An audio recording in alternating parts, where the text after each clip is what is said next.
Hey, good morning, everybody. Oh yeah. Oh man, it's Thursday. I wish so bad it was Friday.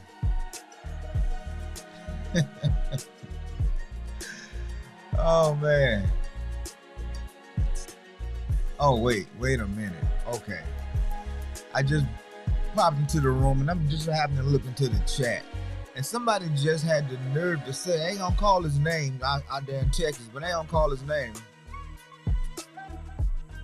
Something about some nasty barbecue out there. I know we not talking about that Carolina barbecue. I know we not throwing insults this morning. Can't be doing that, D-Rob. That can't be the name of the game this morning. Can't be the name of the game. That's all I know. I must have read that wrong. I must have misunderstood the conversation happening. Oh man. But yo, what's up, everybody? What's good? It's good to be here. It's good to be heard and good to be seen. Good to be in the room with y'all. That chick, yo, I'm seeing a pattern, man. She is determined. Matter of fact, I think she just living her life and it's just coming easy. She like Neo in the Matrix, man. It's just like anything she think of, it just start happening. D Rob, what up, my guy? Toronto Riggins, good to have you in the spot today. Also, Health Talk, what up? Craig G, what up? Check it out, y'all. What up, boo? What up? What up, Monique? How you doing? Said we slept over this morning, man. If y'all can't hear it in my voice, y'all probably my eyes so tight right now. It's like I've been with the old folks. I've been on them left hand cigarettes. Man, my eyes so tight. I'm tired. Your boy tired. It's been a long. This last 2 weeks. And it's my birthday. I think my immune system probably I'm a little run down because birthday activities are still in full effect. And shout out to everybody, man, who hit me with the birthday, the breakfasts, the as D Rob say, the Henny shots. Shout out to the people that send the birthday love. It's one thing to know people care, to see it posted on your timeline, but it's another thing when people go out of their way to make you feel appreciated. Shout out to my boo. She's still making it rain on you, boy. I tell you. I don't know if it's too much party or too much work. It's probably a combination of both. So today, we talking about the dirty little secret of relationships. The dirty little secret of relationships. Now I know there are people who have things that they do that make relationships or their relationships successful. There's people that we know, and well, maybe not in large scale now, but we've known people who made it over 10 years in marriage, 15 years in marriage, over 20 years in marriage. Some of us can look at our parents. Some of us know of somebody who knows somebody. Somebody know about the couple down the street. Health Talk, what up, my guy? But some people have figured it out how to have success in a relationship. And not to take it for granted, but just having regular old friendships. People that you just generally vibe with, generally get along with. Some people suck at those, man. Some people can't keep a friend to save their life. And some people, like myself, and I don't take any credit for this, but my day one circle started, honestly, like fourth, fifth grade. And I still have some of those same people in my life to this day. Matter of fact, hey fellas, y'all listening, it's time to get oh man, we ain't got time for that December get together this year. But we try to get together because so many of us have birthdays toward the end of the year. We try to get together and do something every year. And not to mention the times that we see each other during the year. But it's taking a lot of work. And relationships can get strained. And sometimes we don't vibe as hard as we should vibe with each other. Or we would like to vibe with each other. But then we get right back. And it's like it was. You see, relationships that are strong can survive the test of time. Now, most of our friendships, I don't think most of us intended to be friends with the people that we intended to be friends with, or that we are friends with, at least not early on, because it's proximity. The town that you're from, the community that you live in, those people are your friends for the most part. The first crush is probably the girl around the corner or the guy around the corner or somebody you saw on the school bus or at school, but it's probably somebody in close proximity. Well, as we discussed yesterday, the world has gotten much bigger, much bigger. And now you have access to more people, more entertainment, more stuff, more opportunity. And so now we don't always see the small things because there's plenteous of people. What's that dating app? There's plenty of fish in the sea. There's plenty. So we don't work as hard on relationships because for some people they've become disposable. However, if you are looking to sustain long-term relationships and friendships, this is probably going to be one of the best shows for you. If you're looking to be in long-term, successful for life, to death do us part marriages, this show is probably going to be the one that going to highlight the things that really needs to happen in those relationships. Now, I stress there is no perfect formula. There is no one thing that you can do in any relationship to guarantee success.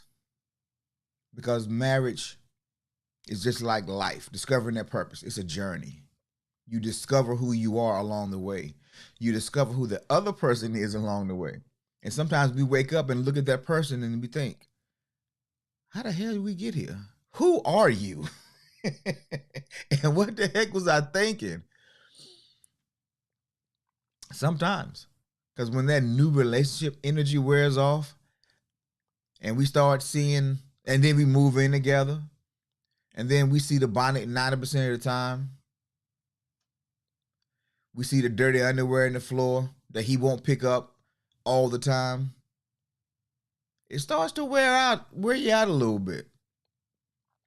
So today we're talking about the dirty little secret of relationships. What's the dirty little secret? It's really not a secret, of course. But most people overlook it because it's something small. It's something small. It's called control what you can control. That's the dirty little secret. Now, just like when we ask certain people questions and they give us a general answer, that's a general statement. Control what you can control. So we're going to go a little bit deeper today, kind of piggybacking on what we've already talked about this week. How do you control what you can control? That word, I think we call that word responsibility. Responsibility. Toronto Rican says, this circle for me brought me closer to my sisters, seeing them and hearing as well as learning them as adults. Mothers and wives and friends. I know that they will always have my back. Sister love. Oh, that's sweet. Oh, shout out to the sister love. That is amazing. And it's always the unexpected things that give us the most joy in life. It's always the little things that mean so much sometimes. And just even you saying that just means a lot to me. Because that's was my initial vision or mission for doing this personal development space. I knew it wasn't going to be crazy popular because I'm not talking about the hot gossip and the drama, but I'm talking about things that really matter, that make a difference in people's life.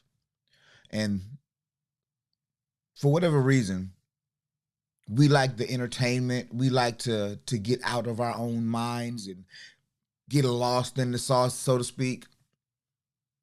But for those who actually want to not just look right, but actually be right. For those who want to have authentic relationships. That's why this channel exists. So shout out to you for even just saying that out loud for everybody to hear. Shout out to your sisters, man. That's an amazing thing. And so, responsibility. I saw this video on Instagram, IG the other day. And when I saw it, I thought it was just a little bit of a spoof, a little bit of a caricature of, a thought process that goes on in somebody's head. But I've shown it to like 3 people now. And all 3 people, ladies, have said, man, that's over exaggerated slightly, but it's so accurate.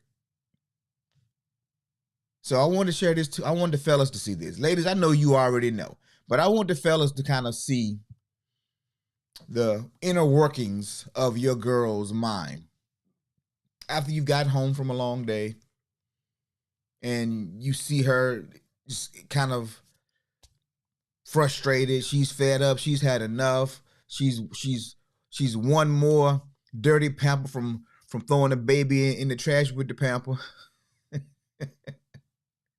This is why, fellas, this is what we don't completely understand. And I think seeing it, although it's going to be a little funny, but actually seeing it will also give you an insight to, maybe it's not to this extreme, but it's a lot of truth to it. So let's get to it real quick. Let me see if I can find it. Yeah, here we go. What's all? Here we go. Yeah. Because I'm trying to clean the kitchen because it's a disaster. Cleaning, I realize I'm hungry, so I'm gonna make me some carrot juice. Well, start to make my carrot juice, but I can't make my carrot juice because I have no classes that are clean. Well, I'm gonna load these in the dishwasher, but when I go to unload the dishwasher, it's clean and full, so now I have to unload it. But then I notice some new clothes that we got for Ember that haven't been put away. So then I go to put them away. And then I realize her room's a disaster. So then I start to clean up some clothes and put them away. In the closet, I realize, oh yeah, their tennis shoes are destroyed and I need to buy new tennis shoes for school that starts on Tuesday. So then I come to the kitchen and I need to make a list. But wait, I have no pen. So then I'm just gonna put it in my phone so that I don't forget it. Oh wait, when I open my phone, I get an email from my management company about a partnership I gotta do. Well, in order to record a partnership, I gotta put eyelashes on because I don't wanna look like a naked mole rat. But wait, I wanna shower and I can't shower and get my eyelashes wet, so I gotta shower first. But I can't shower first because I want to dye my hair. Babe. And I can't dye my hair after the shower because then I'm taking 2 showers, one after another. Hey, how about this? How about I make your carrot juice, you go take a nap. I can't take a nap. The bed is a disaster. There's clothes on it that need to be put away. It's folded. Yeah, you got a point. I'm overwhelmed. Why? Because I'm trying to clean the kitchen because it's a disaster. Cleaning, I realize I'm hungry, so I'm gonna make me some carrot juice. Well, start to make my carrot juice, but I can't make my carrot juice because I have no classes that are clean. Well, I'm gonna load these in the dishwasher, but when I yes, not a naked mole rat. All I know is, fellas, when I saw this video, I said, oh my God, if this is remotely true, I think I understand now. I'm like, if this is true, I think I understand now. So all baby wanted was some carrot juice. She was gonna juice some carrots, and it took her down a trail. Now that, I'm not sure if that's a rabbit hole or a rabbit trail, but she got lost, so I'm gonna call it a hole. She fell in that rabbit hole and she's still tumbling. Now, ladies, men, our minds really don't work that way. So I'm gonna speak for the fellas on this one. Because our minds don't work that way, because we don't, our thoughts don't go that way, we tend to be more task oriented. All right, I need to do A, B, and C, so I'm gonna go ahead and knock out this before I get to that. Or I'm gonna stop doing this completely and I'm gonna go over here and do that. But we're not just going from one thing to one thing to one thing to one thing. Men, we gotta see that check mark on the sheet saying that's done. That's done. I'm gonna come back to that later, but I'm gonna go ahead and knock this out now. We had no idea. So ladies, shout out to all the ladies whose mind worked that way. I just want to just give you that applause right now, because That's a lot. That is a lot. That I was tired watching her. And you know what's interesting about it? Was two things interesting. But the first thing is this. She went from room to room to room, and everything was a disaster, and she got nothing done.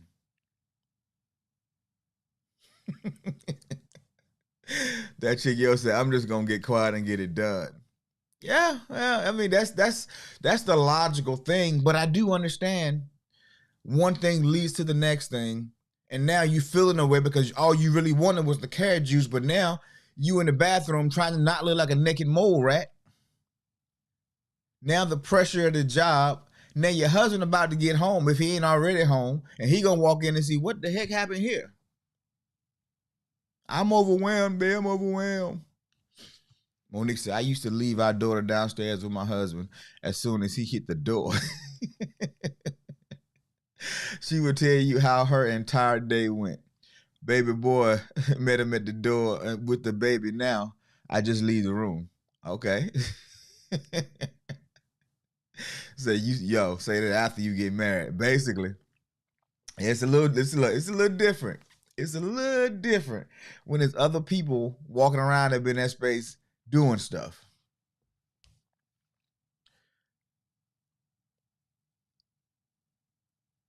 T-Rob said, once I get the music turned on, everything will get done. Right. There's about to be a system that's about to take place in the mind of most guys. All right, you know what? For some guys, me, I'm not really a music guy, but I do need to zone out. So I will say, all right, I'll get my schedule down. Say, okay, I need to be done with this by this time. So I got enough time to get A, B, and C done. And then I'll go for a few minutes. I'll go clear my head, whether that's grab me a cigar and give me a shot, just kind of just to refocus and recenter. Then I come back and I'll put on like maybe some talk radio, a podcast, something that's entertaining, long form content, and then I'll just zone out, and then it's knocked out in 30 minutes most times. It don't really take long.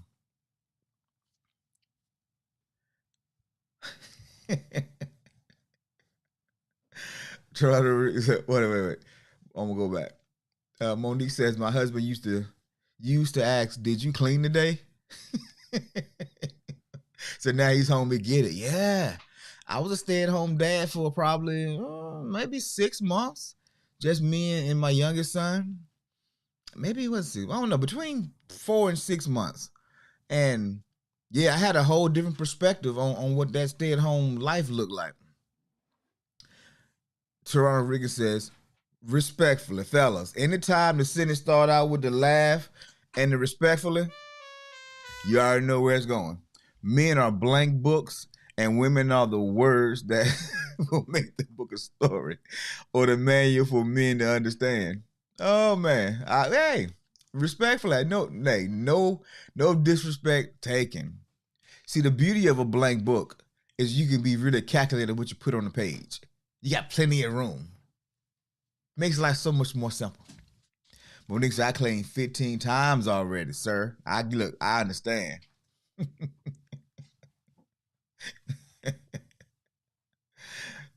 Oh, look, that chick, yo, she a manager for real, because she delegating already. Sir, you got this task, my boy. Yep, audiobooks, they help me. Yep. Kids are Tasmanian devil. They just from one space to the next space. And how, man, our daughter, she'll go in her room and literally she'll bring 2-3 trash bags of stuff out of her room. She'll disappear, and then 3 days later, it's 3 more bags. When I saw her take nothing upstairs, I'm like, are you growing trash in your room? I didn't see you take a thing up those stairs, but you brought 3 trash bags of stuff down. So I'm thinking that she got a third shift job and she's moonlighting with the sanitation department or something. Because I don't know where this trash keeps coming from. I just clean this. Oh man. So I think when it really comes down, see you later, Bill. I think when it really comes down to dealing with the inner relationship conflicts, there are some things that we need to understand. One, we need to understand who we are, how we best operate, and we need to be able to communicate that to our partner. Now, will your partner care? At first, they think they'll care, but will they actually care when they stressed out? No, not at first. Not at first. And this is why when it says relationships take time. So B said she had trash and laundry. She got one outfit but 3 loads of trash every day. That's facts.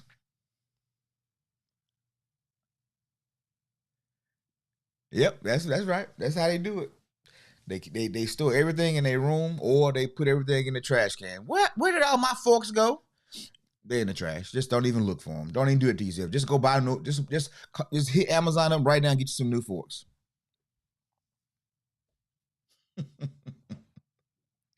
Just get you some new forks. They're in the trash. Where did my bowl go? It's broke. It's broke. It's in the landfill right now. Don't even worry about it. If you got children, yeah, they're gonna get rid of a lot of stuff. And so the thing that I have learned that it is my responsibility to communicate my learning style, my work style, how I see things. So my husband throws silver in the trash. He got busted. Didn't even know he was doing it. Yeah, that's the worst. When you doing some stuff and you don't realize you're doing it, somebody catch you doing it, and then it's like, dang. Toronto Riggins said that's why I use plastic forks and spoons. Oh man. Yeah, that's the worst though. That is the worst. So yeah. It's called taking ownership, right? That whole responsibility piece. You have to take ownership for your feelings, for how you speak to people. I mean, control what you can control. That's a broad statement to say you can't control what somebody else does. You can't control their actions. And I know there's a lot of people who think they can. Well, if I just complain enough, they'll do something. No, you're just going to irritate them, and then you're going to cause division in a relationship. And then a really good relationship is probably going to be destroyed by small things. Trying to manipulate somebody, trying to control somebody, it's never a recipe for healthy relationships. Because the human spirit is a lot of things. But the one thing you really can't do to the human spirit is break it. But you can aggravate it to the point where they don't like you, they don't respect you, they don't want to work with you or be in a relationship with you. And in your mind, all you're trying to do is help them be better. If they could just change this one little thing, our relationship would be so much better. But guess what? People have to change when they want to change. Change is not anything you can force on people. You can barely force it on your kids. So another full-grown adult, nah, you're not forcing change on them. They have to actually want to change. So when we talk about controlling what you can control, we're talking about controlling yourself. We're talking about being responsible to yourself and for yourself in that relationship. And so my wife is gone now. She's listening, but I'm gonna tell us a scenario we had yesterday. And this would have been something that would have had us on fire, mad, started an argument. But over time you learn. And it's my job, it's my responsibility to say, hey, babe, this is how I process things. This is how I do things.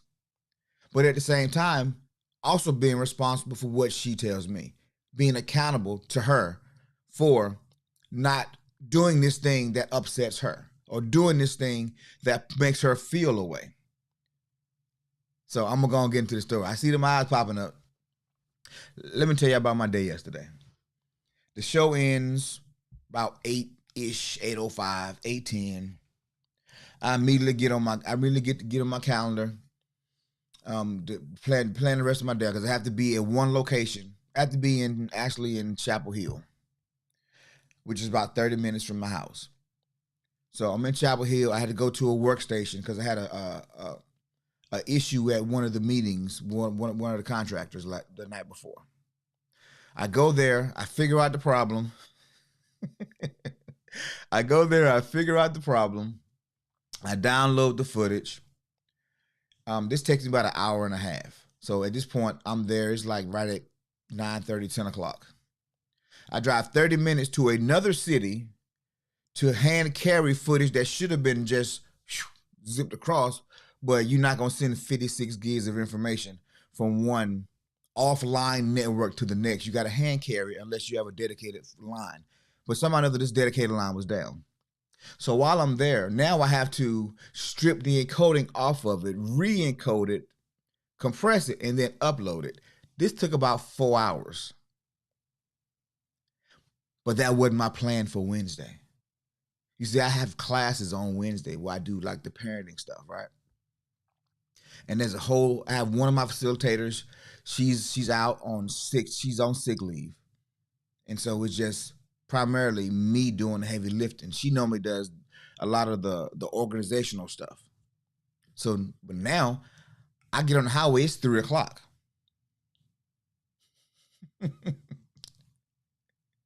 And so I hop out the car, go in the building, organize the class, call the caterer, order the food. As soon as food gets there, boom, set up, people walking in, now I'm teaching the class. I get done about 7:30, 7:45, hop in the car, come home. Come home, I still have 2 hours of work, at least 2 hours of work to do, because after this call today, I have to get ready for a 2-hour meeting. And then after that, I have a presentation that I have to give for funding for another program. And it's kind of the final presentation, the one that they want to put a name to a face. They want to hear the details, and you got to convince them why they should give you all this money. And so my day was like, right?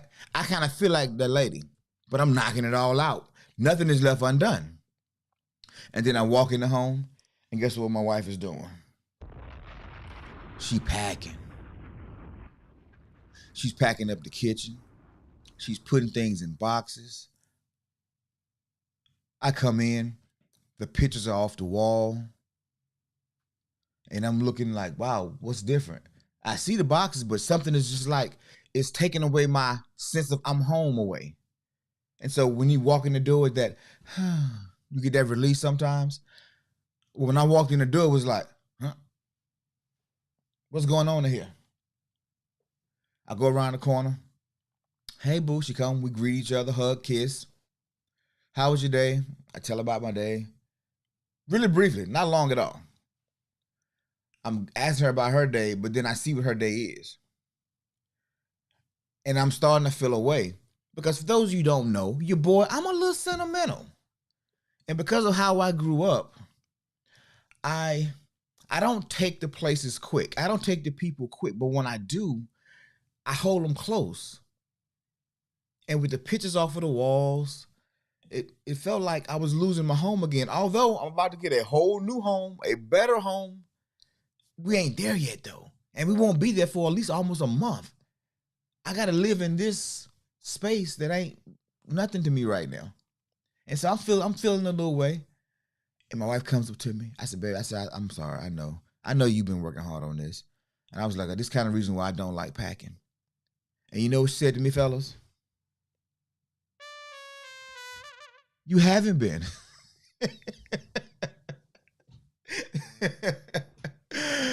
You haven't been packing. And I looked at her with the side eye. And I'm like, man.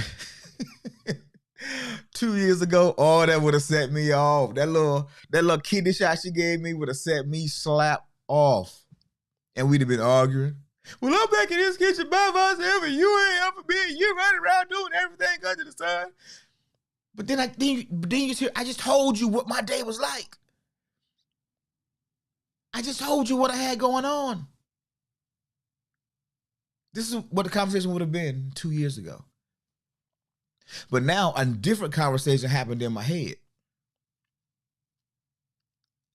Now, this is real life. I don't really do real life in the moment, but this happened fresh off last night. And I think she kind of felt like, dang, maybe I shouldn't have said that. And I was like, man, that's all good, whatever. And so we parted, right? And so two things can be true. I don't have time to pack, for real. She needs help packing. Those two things could be true. So how do you choose? How do you choose which one to do? Do I go stop and go pack for an hour and then come work for another couple of hours? Now, I told y'all, your boy been a little tired. Too many of them shots happening in my life. There's not enough sleep happening in my life.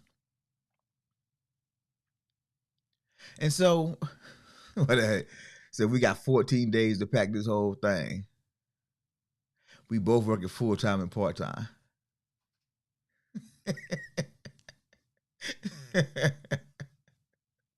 And so, here's the rub. This is why so many relationships fall apart. Because they don't control what they can control. How I learn and how I do things versus how she learned and how she do things, they're totally different. What's an emergency for her is not an emergency for me. And what's an emergency for me is not an emergency for her. So how do we find that common ground in the middle? This is what this is how I process stuff. This is how I have most of my success without the stress. Because I don't have a lot of stress in my life unless I just have it's prolonged periods of time. And I don't have them too often, but every now and then I have these moments where it's been a couple of months where something got to change. And I know something got to change, so I start doing a few things to make it change. Everything has a place. Everything has a category for me. Meaning, if it's happening next week, it's not on my list yet. If it's happening next month, it definitely ain't on my list yet. I got too many things to do today to be worried about what's going to happen in a month. Now, I know it's there. I know it's coming. But if I start focusing on next month, I'm going to drop the ball in what I'm doing right now. That's how my mind works. I used to tell my wife I don't multitask well. And I truly don't. When my attention is stretched a little too far, now, borderline ADHD. So my mind jumps around a lot anyway. But when I am focused on things that what I did today don't have an impact on what I'm doing tomorrow, it doesn't compute. It doesn't work for me. What she said, in my mind, I'm like, I know my baby is working hard and doesn't have time to worry about this, so I'm going to handle it so he has the less thing to worry about. I got this. And see, that's why I rock with her. Because I've told her that's not on my list, but she knows when it's time to go, I'm going. When it's time to knock something out, I'm knocking it out. I'm giving it 1,000% when it comes to the top of my list. But I cannot focus on things that's not on the top of my list. And so I can control my feelings when I know she's feeling away. Because I know she get it. I know she knows. I know she's just tired. Now my wife, she's the opposite of me.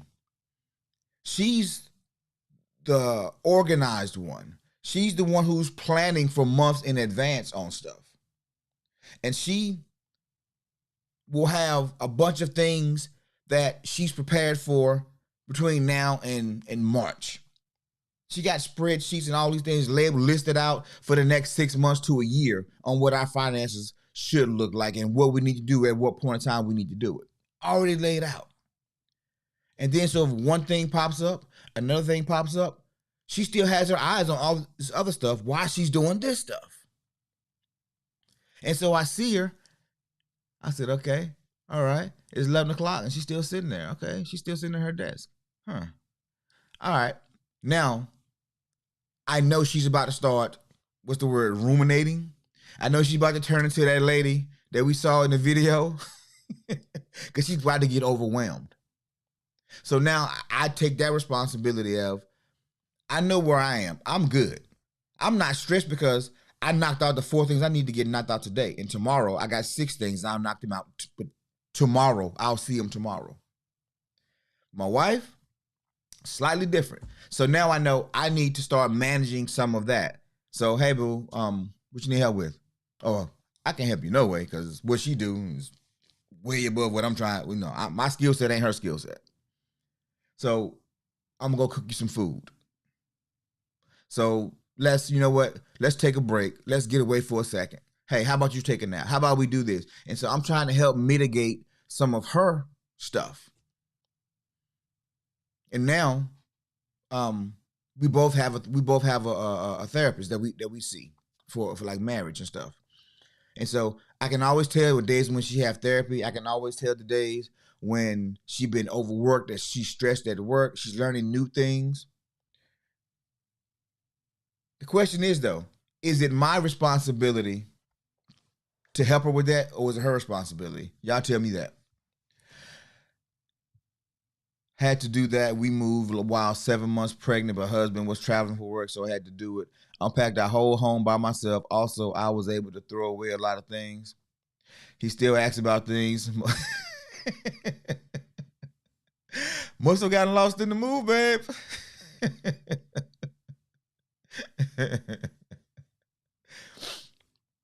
Oh, man. But you see, these are the small things that we endure, that we go through. And if we don't take ownership for how we learn, for our own mental health, everything is going to stress you out. Yes, there are some times that you're not going to be able to give as much as you would like to give. There's going to be times you're going to be asked to give more than you probably should give. But those are relationships. But when you take ownership and you take responsibility for the relationship, for your part in the relationship, for how you communicate, remember, controlling what you control. I don't really want to be in an argument. I don't want to be upset. So I'm not going to. What equates as an emergency for her means, okay, babe, how about we both take a break? How about we both go upstairs and call it a night? Just get up early and we get back on it tomorrow. You see, you have to decide to have an argument with somebody. You have to decide to have a fight with somebody. And sometimes it's just been boiling over and you want to have those words because you feel like they could be doing more. But if you really look at it, maybe it's not as important to them as it is to you. And most times, things that have no value to you, things that are not important to you in that moment, you're not going to give it 100% of effort.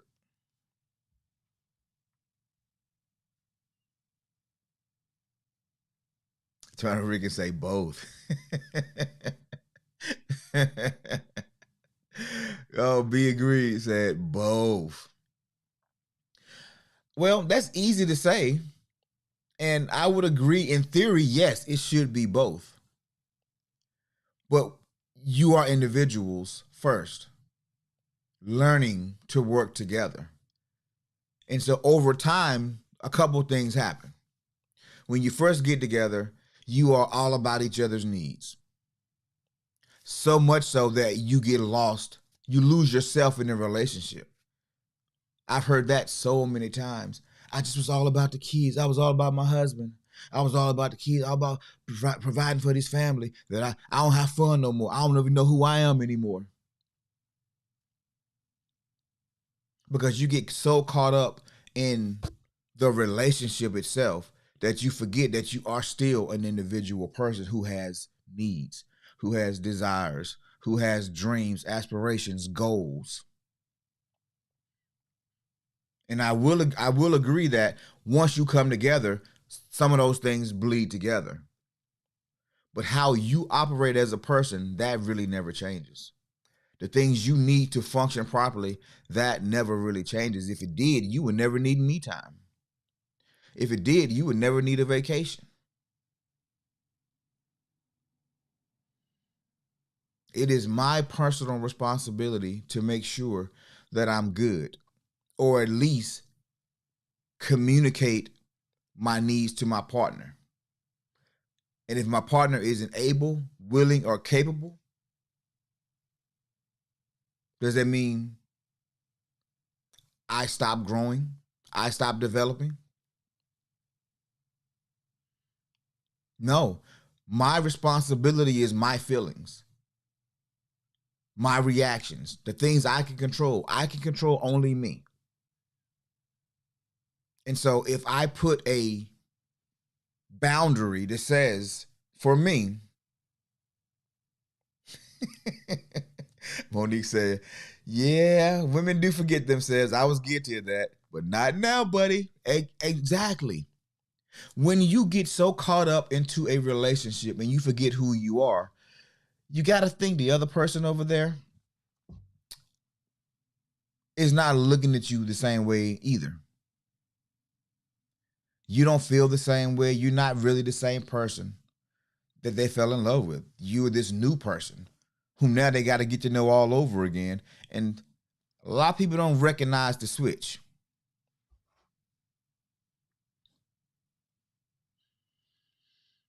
And the thing about it, the only thing you can be guaranteed in life is death, right? No, it's not the only thing.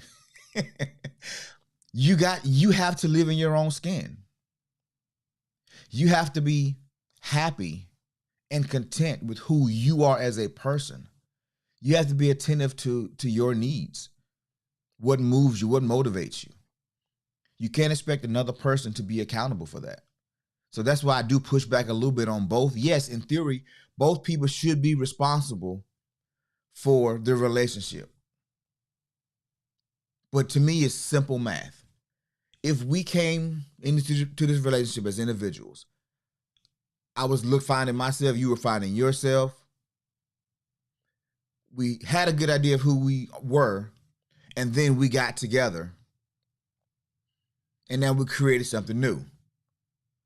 But it still takes both of us to make the new thing work. So there has to be a certain amount of, because no matter how much I love my wife, I can never be in her mind. I can never think or feel or act the way she does. Now, I'll grift a few things here and there, and she'll grift a few things from me here and there, but she is a unique individual. I am a unique individual. And our differences is what make us strong. If I lose me and I just go along with everything she says, and if she loses her and just go along with everything that I say, we lose the uniqueness of our relationship. We lose the strength of our relationship.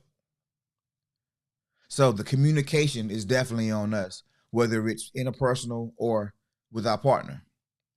We have to take that ownership of responsibility to make sure that we are good. What they say in the airplanes, right? Put your mask on first, then your kid. Put your mask on first, then your kid. You came in this world by yourself. You're leaving it by yourself. It's a privilege to have somebody to share life with. It's a privilege. Most times when people say, I was born by myself, I'm going to die by myself. It's about they mad, they don't mind being alone. But no, bump that. It's a privilege to have partnership, to have companionship. And do they get on your nerves? Yes. Do you want to choke them just until they go limp? A little bit sometimes. Not me. No, my relationship is amazing. I would never want to do that to my wife. She might want to do it to me. But at the end of the day, no, we value that person. That's why we're here with them, because we value them. But how do we keep that strong? How do we keep that glue that holds us together? And when you take control of we take ownership of your own autonomy, your own life, it gives you a sense of control. Because now I know, now I know my triggers, and I'm not gonna let her bad day trigger me too much. because I can realize, okay, you know what, she's probably going through some of work. Baby, what's going on? Everything good at work today? You kind of acting out of character right now, and I want to make sure it's something that I did. Do I need to apologize for something that I didn't realize I did? It's taking that responsibility for not just myself now, but also now for the relationship, because you see your partner struggling. Also, when you start to take ownership in your relationship or responsibility in your relationship, it makes your partner admire you just a little bit more, because they see, man, this person is really stepping up. Man, this person, I addressed something and it was handled. Wow. Oh man, I know it's common now, but it's certain things I don't have to worry about in this relationship. He just gets it. She just gets it. If I say something, if I tell them something really bothers me, they try not to do it. I can see the effort. I told them that I don't like a certain behavior. I see the change is happening. It makes them admire you more, and it endears them more to you. But it's nothing that they can do for you. This is something that we have to do as individuals. We have to take that responsibility for our part in the relationship, as well as how we process things. If I grew up and all I saw was my dad slapping my mom around, or my dad drinking his problems away, or my dad, not working or whatnot, I can't use 10 years into the relationship, well, my dad used to slap my mom, that's why I slap you. Come on, bro. Nah, negative. No, you can't use that. That ain't right. Oh, well, my dad didn't work and my mom held it down. Bruh, she's not your mom. And you're not your dad. Excuses are stepping stones to failure. I've heard that. So where I get that from? Oh no, but it's true. Excuses are stepping stones to failure.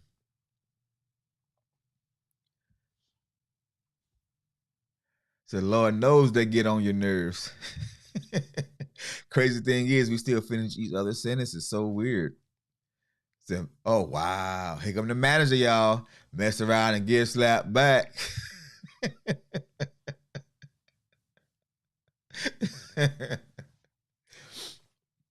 but okay, look. When we have these conversations, right? We think about what's personal to us. But I've dated girls whose dad was abusive to their mom. And then they would talk all this junk about, no man better not. But then they in a relationship with a dude who doing the exact same thing to them. It's learned behavior. It's all learned behavior. The hypocrisy of it all. We all say things that people shouldn't do, but then we do it, right? We've all done it. But we have control over it once we understand that it's up to us. That's why people get so upset sometimes when somebody go to check them on something that they know they're doing wrong, but they can still get mad anyway. How dare you check me? Mind your business. Yeah. That's also what a friend is too. Friend's supposed to come out and check you.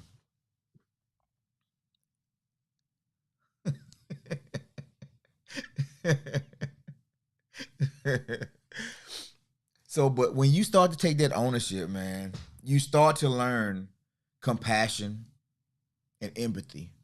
Like I brag on my wife a lot, because she's the first person that I met that took action the way that I would take action. And over the time, she's owned her stuff. I've owned my stuff. And when you have a partner that's owning their stuff, it makes it easier to have more compassion and empathy for them. It makes it easier to admire them, because you know for a fact change is not hard. Change is hard. And to see somebody actively making those moves, actively putting in the hard work, it is endearing. And so there are relationships. See, Pops always said, I've raised them. That was the warning of don't put your hands on them. He said, I've raised them already, bro. Yep. That's the thing. And once you find yourself in spaces in relationships, or even as just adults, in friendships, there are several things, several parts of relationships that we need to be mindful of. There's the responsibilities that we need to be mindful of. We're talking about the emotional responsibilities, the physical responsibilities, the financial responsibilities, the sexual responsibilities. Um, what else? Personal trust.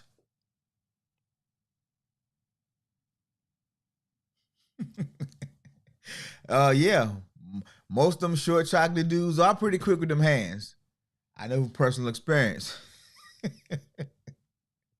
Don't play a whole lot of games, bro. Don't play a whole lot of games.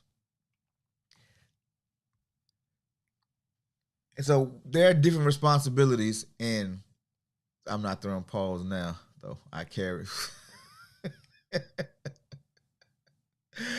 Oh man, I tell you. Welcome to the South, y'all. Welcome to the South. This is how we do it down here. But also shared responsibilities.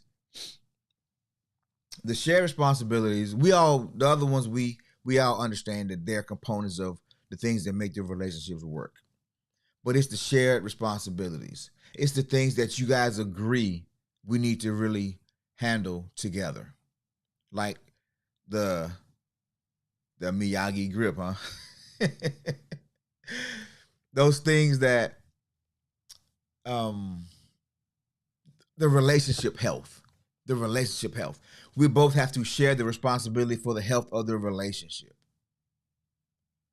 That means going to get that Chick-fil-A when you really don't want Chick-fil-A. That means cooking, staying at home and cooking when you really don't feel like cooking. That means sacrificing some of your personal needs for the relationship. You see, the order of it was the first is your personal needs. Get that under check first, right? Get that under control first. And then after that, now you're in partnership.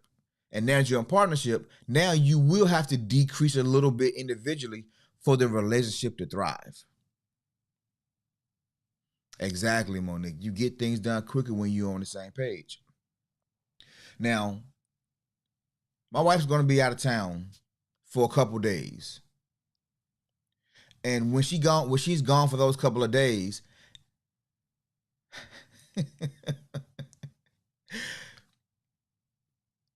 the moving will be higher on my priority list. Matter of fact, it'll probably be number one on my priority list. And so while she's gone, a lot of work is going to happen. A lot of work is going to happen. And when she comes back, she's gonna be, wow, babe, where are my clothes? We're not in the house yet. Hey, babe, it's priority list. It's time to do. It's time to roll. So for me, I know sometimes now, like now when she's taping a box, what I do? Oh, she need help. So now I already help with that box. It's process, but also giving your partner time to grow. Time to grow. Help them get their repetitions in through hearing, being responsible for letting them know your needs. About to get some Chick-fil-A. What? Okay. I ain't mad. But it's taking ownership and responsibility. And I think a few things that you can do to take more responsibility, because let's face it, we all have busy lives. We all have, yo, I ain't labeling nothing, because you know what I'm going to do? I'm going to take it as it is. I'm going to throw it all in my car, in my truck. And then I'm going to get to the new house and I'm going to put it where we're going to the new house. That's how I move. I don't pack. Well, I do put dishes and stuff in boxes, stuff like that. But like a lot of other stuff, man, nope. I call my friend with a little box truck and we'll drop all that joker in there. We'll move. It take me 3 days to move, just to be in all fairness. It take me 3 days. And that's if I'm moving the big stuff. We probably gonna get a moving company this time. But if I'm moving 3 days, I'm out the house. Then I'll take the next week cleaning up stuff. It don't take me long to move. So moving for me isn't as big a priority as it is for my wife because she's organized.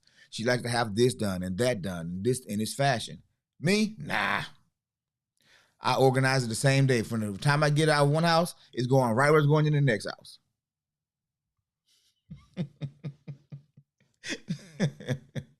It took me 3 days.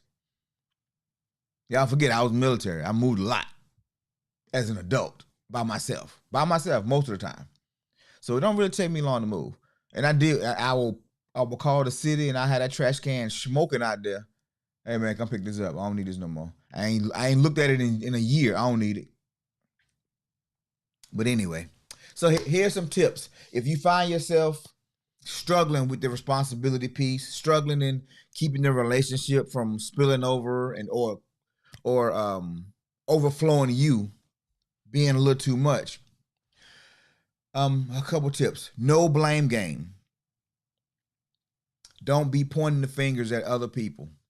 We all have flaws. We see things differently. So if you want to keep your relationship fresh, you want to keep your relationship not problem free, but at least some of the tension down, don't be pointing the finger.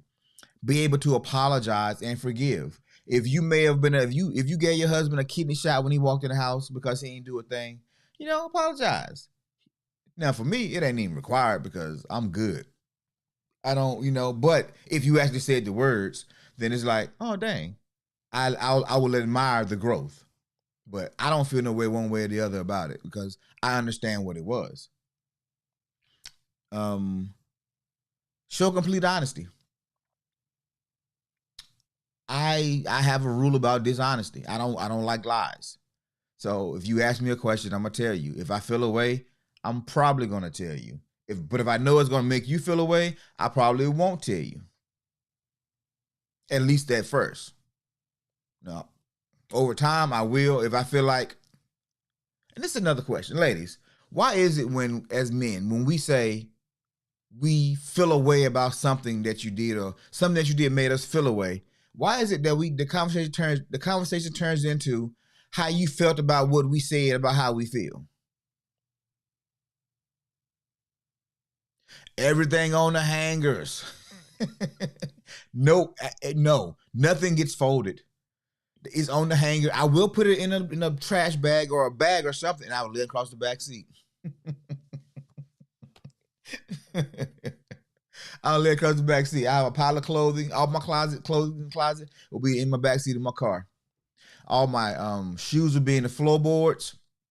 In the back of my truck, I'll have whatever furniture or jewelry or whatever else, boxes, shoes, whatever's bulky, I'll have it. So I'll move my whole bedroom in one trip.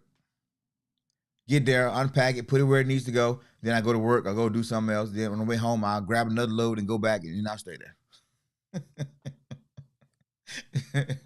Yeah, moving is for me, it's a pain, but I move when it's time to move. I don't really move ahead of time because I don't like walking around boxes. Can't find something because I packed something. Looking for this because it messes with my patterns. It messes with my habits. And especially in the morning, I am a morning person. I have a routine. And when things are packed up in the morning, it makes it complicated for me it just throws me off, I think. Dasha Gill says, depends on her mindset at the moment. Yeah, I mean, and I get it. But it's like, okay, babe, the other day we talked and you really made me feel away. Well, what about when you said, babe, I'm just trying to tell you how I feel. So ladies, a lot of times guys won't even say anything and we'll just let it fester. Because if I say something and now what I said has upset you, we never addressed the feeling that I had. And so now you walk away because you got whatever off your chest. I don't know if you've got a resolution to yours, but I know I never get one to mine. And over time, it builds up and we don't feel heard. We just want to be heard too. We want to have our feelings to be validated as well. Monique says, wait, because what we said, you didn't listen, and we said what we said, now you feel a certain way. That chick yo said, nah, I'll let him finish because I don't like to be cut off, so I hear him out.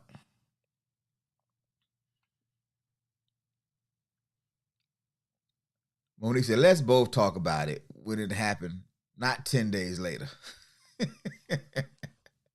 Ladies, what y'all fail to realize is, because like I said, we've already established early in the day that y'all have bigger egos, right? We've established that. You guys have agreed to it. You signed the contract. It's a done deal. So point mute. We know that now. And because of that, we know we can't just say what we feel. We can't be super vulnerable. We can't do a lot of these things because it doesn't reflect well on our manhood. And because of that, we tap dance around we tap dance around what we really feel about a thing or how we really feel about a moment. We tap dance around it. And then every now and then we will try it. I mean, my fellas is quiet right now. Y'all ain't helping me out right now. Y'all just letting me walk off into this into this abyss by myself. Can I get an amen? Tell it. Can I get a preach brother or something? Amen, something?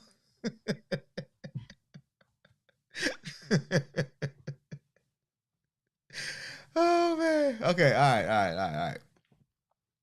So my point being, we don't always get a chance to get things off of our chest because of you guys' reactions. And we try from time to time. It's not a one time we do it, then it don't work out, so we quit. No, we try it every so often, and we get the same result. And so when men get together and we talk, that's one of the biggest things that comes up. Man, I can't even really have a real conversation because whatever I say something is now it turns into about what I said, how it made her feel. So I just want to throw that out there, ladies. That's a real conversation. That's a real concern that's happening with a lot of men.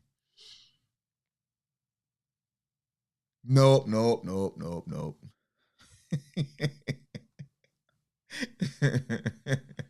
But no, it's not a bad hole. It's a real hole, and it's kind of leading into what we're going to be talking about tomorrow. It's Friday when we close out. Infidelity, cheating. All men don't cheat. All men haven't cheated, but unfortunately, most men will. Most men will. And there's time periods when the risk is much higher than others. There's time periods when it's much higher than others. But we're going to talk about that tomorrow. That's going to be our Friday conversation. I didn't want to drop that one on y'all today because I want to talk about the things that keep the relationship strong before we go into the reasons why infidelity happens. And it happens both ways because women cheat at the same rate or at a higher level than most men. Because for most men, cheating is sport. For women, it's sometimes sport, but it's also sometimes emotional. So it's slightly different, just slightly. But we're gonna talk about that a little bit more tomorrow.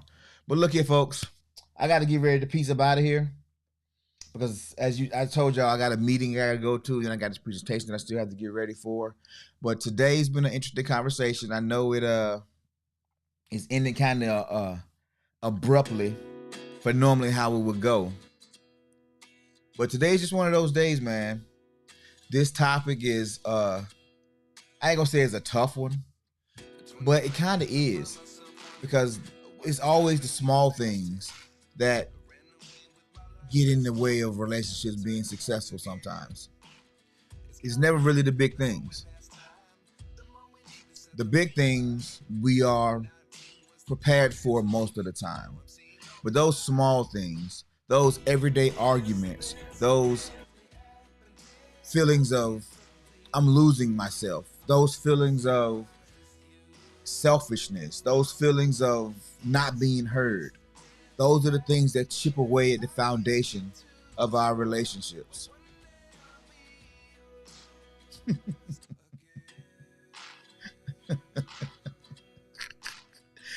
Oh man, it's the foundation. And if we truly want to have sustainable, healthy relationships, we have to understand that it's our responsibility to make sure that we're healthy first. If you're depleted, you can't give. You have to give from your abundance. And the only way you find the abundance is doing it from a full cup. And out of the abundance of your heart, your mouth speaks. Out of the abundance of your heart, your actions speak. Your energy speaks. You're more pleasant to be around. People enjoy your company, your time. They look up to you. They admire you. They want to be like you because you're giving from abundance. And that's a personal choice. We get to choose that. We can't change anybody else. They have to do it in their time, in their growth, in their development. But it's their choice to do and to make. And so that's what this show really talks about. The responsibility of ourself and our relationship. We have to take the personal accountability for that. Truth, honesty, compassion, empathy, all those words are buzzwords for the same thing. For the exact same thing. Because I love you. Because I love me. I want the best for me. I want the best for you. I want the best for us. How do we get it? Let's cooperate. Let's collaborate. It don't matter about the gender roles. We're going to do what works for our relationship. It don't matter about submission because you never ask the weak person to submit. Only strong people have to give their will. If they're weaker, you can just take it, right? Yeah. So it's not that you're the weaker, that I'm the weaker. It's that we're both strong. Somebody has to lead because there can't be two presidents in the same country. Don't work that way. It's called a divided nation. But anywho, it's been a great day, man. Have a great day no matter what. Thank you for all that you do. Health Talk, I appreciate you. My guy, D-Rob, and all my sisters, I appreciate you. I'll see you tomorrow for more intense conversation. Baby, I love you. See you soon. Peace.